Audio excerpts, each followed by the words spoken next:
My name is Davi Barker, and I'm the Assistant Director of Muslims for Liberty, a group of Muslims and their allies advancing the cause of liberty from an Islamic perspective. Today I'm going to share with you some verses from the Quran that we feel demonstrate the confluence of values between libertarianism and Islam. لا إكراه في الدين قد تبين الرشد من الغي فمن يكفر بالطاغوت ويؤمن بالله فقد استمسك بالعروة الوثقى لا انفصام لها والله سميع عليم. Chapter 2, verse 256.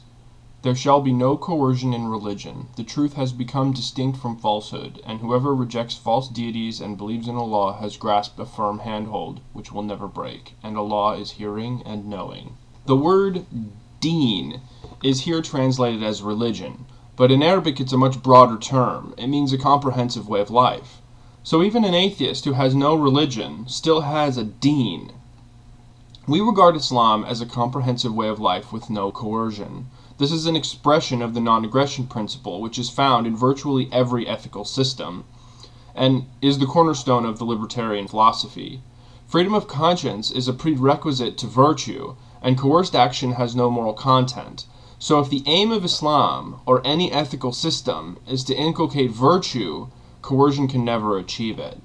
يا أيها الذين آمنوا لا تأكلوا أموالكم بينكم بالباطل إلا أن تكون تجارة عن تراض منكم ولا تقتلوا أنفسكم إن الله كان بكم رحيما.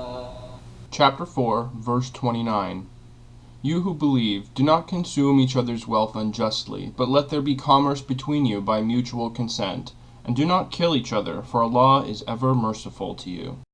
Here again we see the primacy of consent, this time in the realm of trade. We also see a refutation of one of the primary motivations for murder and war, which is the acquiring of resources.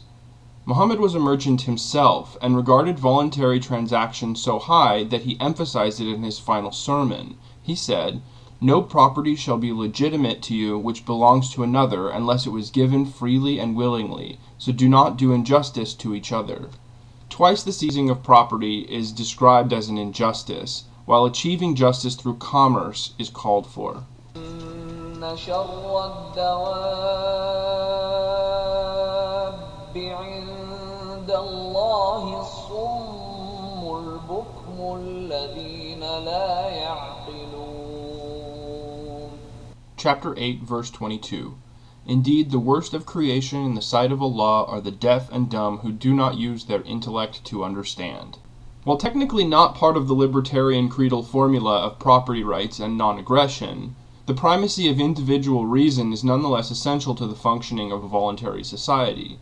Many erroneously believe that faith and reason are at odds with each other and that the faithful must blindly follow their religious leaders. The Quran rejects this, even equating blindly following religious leaders with idolatry.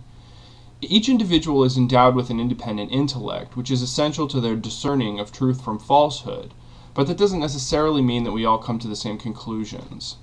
So I hope that's been helpful. For more information on libertarianism and Islam, visit muslimsforliberty.org. We've got articles further explaining these verses and others, as well as correcting misinformation about Islam and Muslims you'll see in the mainstream media. That's muslims, the number 4, liberty.org.